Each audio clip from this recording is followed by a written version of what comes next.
Buenas noches, bienvenidos a otra sesión de bueno, de libros históricos. Pentateuco ya lo dejamos bastante atrás. La asignatura se llama de las dos maneras, pero bueno, libros históricos. Después de ya haber visto los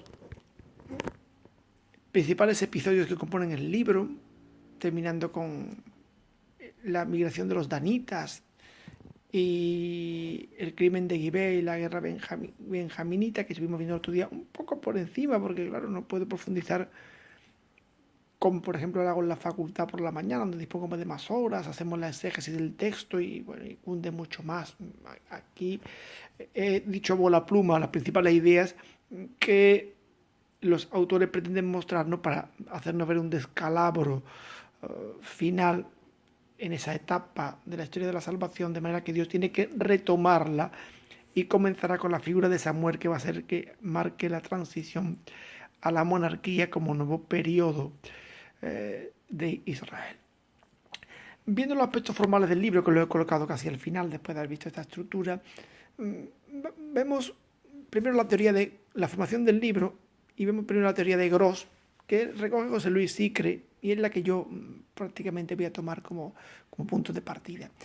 Fijaos, Gross opina que hay una primera etapa en la que se formaría 2.6 a 12.15, una segunda etapa que tendría los relatos de Sansón, una tercera etapa, el discurso del ángel y el profeta anónimo, y una cuarta etapa, los capítulos 1, 10 y los apéndices del 17 al 21. Bueno, la primera etapa, jueces 2, 6, 12, 15, tendríamos como punto de partida la formación de tradiciones populares épicas sobre héroes locales que se habían hecho célebres por librar a su clan o a su tribu, o incluso a varias tribus del ataque de los pueblos circundantes. Es decir, tenemos las gestas de unos personajes que habrían llegado a adquirir fama en su propio clan por haberlo liberado, o incluso en un grupo intertribal, ¿no? Esa sería la primera etapa.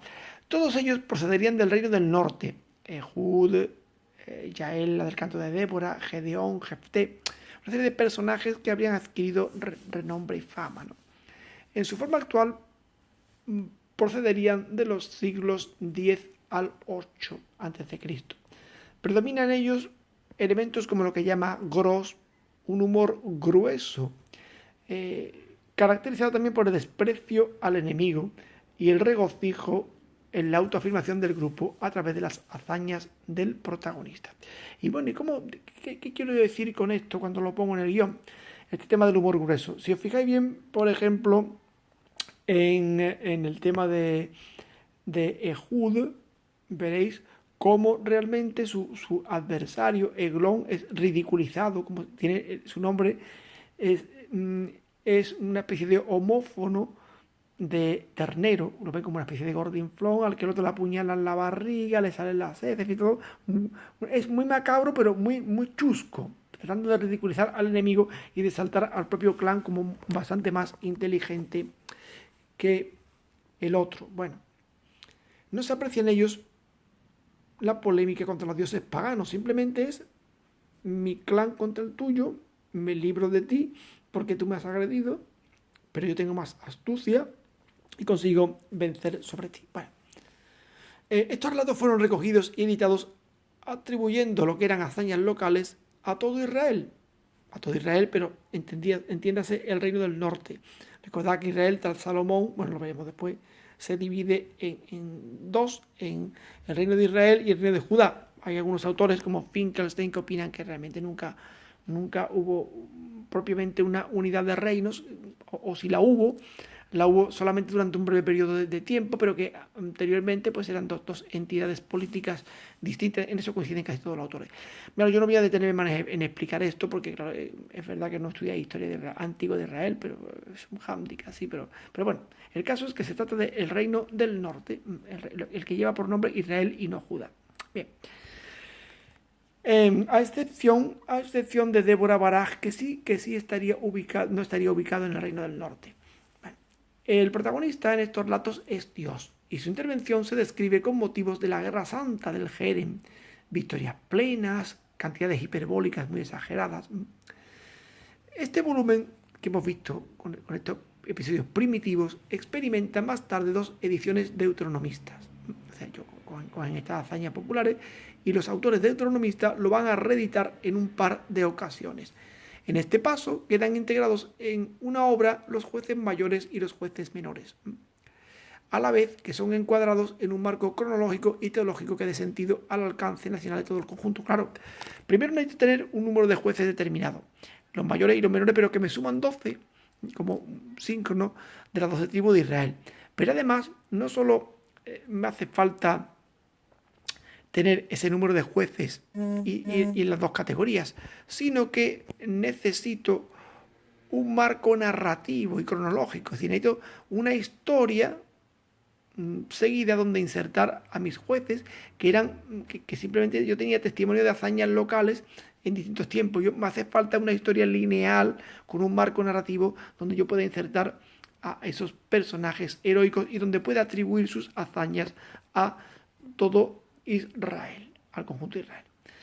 Los autores deuteronomistas fueron los creadores de la figura de Otoniel, ya lo dijimos que era una figura creada ad hoc para comenzar la lista de jueces con un personaje de Judá, con el fin de que uno procedente del sur, lo acabo de decir, encabezara el ciclo de los jueces mayores, claro, encabezara el ciclo y sirviera a su vez de paradigma teológico para todos los demás. Aparece el primer juez, que además es judaíta y que es un personaje paradigmático porque no tiene, es el que mejor juicio recibe, el que menos presenta inadaptaciones o inadecuaciones para la función que tiene que realizar.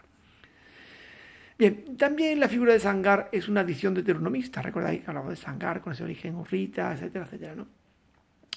Pero la pieza fundamental de los redactores deuteronomistas fue la introducción histórico-doctrinal. ¿Recordáis cuál era? 2636. Pieza clave en la arquitectura teológica de los jueces. Claro, recordad cuando la veíamos hace un par de días, cómo esa introducción histórico-doctrinal justifica una serie de cosas, la pervivencia de los pueblos cananeos, ¿no? Bien,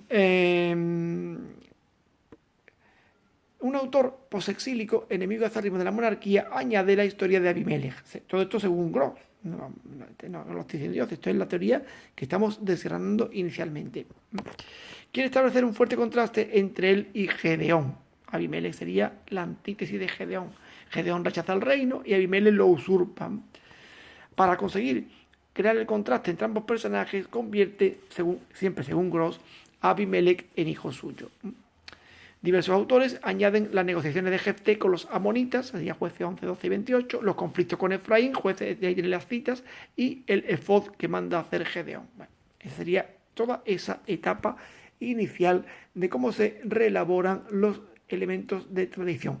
En la segunda etapa se introduce probablemente el ciclo de Sansón. Lo veis aquí, como tenéis en el cuadrito de arriba. Se introduce el ciclo de Sansón y el discurso del ángel del Señor. Ahí tenéis ambas citas, capítulos 13 y 6, jueces 2, 1, 5. Bien. En la tercera etapa se añadiría, como decía en el cuadrito de arriba, el discurso del profeta anónimo. Y en la cuarta etapa, al principio de la obra, se añaden tradiciones relativas al asentamiento de las tribus en Canaán. Jueces 1 sería el primer prólogo, ¿veis? Y al final se añaden tradiciones sobre las tribus de Dan, que sería el motivo de la migración de los danitas, y la guerra benjaminita con el crimen de Gibea de trasfondo, serían los capítulos del 19 al 21. O sea, el marco inicial y final del libro se añadiría en esta cuarta etapa, lo que sería la obertura y la conclusión. Bien.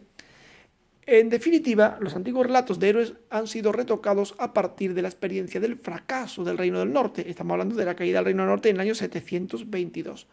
Y luego la del Reino del Sur en el 587. Y finalmente, también habría sido retocado a luz de las angustiosas e insatisfactorias condiciones de la época post-exílica. Es decir, una vez que vuelven del exilio, también se retocan los relatos porque todo no es el jauja que ellos esperaban. Ni siquiera logran recuperar la monarquía, recuperan el culto, el templo, pero adaptan a esa situación que no era todo lo idílica que ellos habían pensado estos relatos. ¿Qué finalidad persigue la obra del libro de los jueces? Bueno, desde el punto de vista histórico, el libro de los jueces viene a rellenar un hueco entre la conquista de la tierra y la aparición de la monarquía. Eso se ve claramente cuando yo leo el texto bíblico. ¿Por qué? Pues, bueno, porque tengo todos los relatos de Josué con la conquista y después tengo Samuel con la aparición de la monarquía. Ese hueco histórico que me queda en medio me lo rellena el libro de los jueces. Bueno, ofreciendo una imagen de la relación entre las tribus, de los peligros externos y de los peligros internos, de la organización del poder y de las diversas actitudes ante la realeza. Claro, ¿cómo me pintan el cuadro a mí? Me lo pintan, bueno, en primer lugar, porque me van a presentar un escenario con diversas tribus, cómo se organizan, qué relación tienen entre ellas, qué peligros corren de enemigos exteriores, qué peligros corren de tentaciones interiores. Después, la organización del poder y la diversa actitud de la realeza pues aparecen en el relato de Abimelech, una actitud negativa ante la realeza, u otra forma de organizar el poder como son los líderes carismáticos o incluso Gedeón, que rechaza el intento de hacerlo rey que pretenden sus conciudadanos. A nivel político se está preparando la irrupción de la monarquía, presentando la época de los jueces como un caos creciente y una espiral que conduce al hundimiento total. Claro, al ver que cada vez va a peor la cosa, se va presentando poquito a poco el periodo de los jueces como una transición a la monarquía.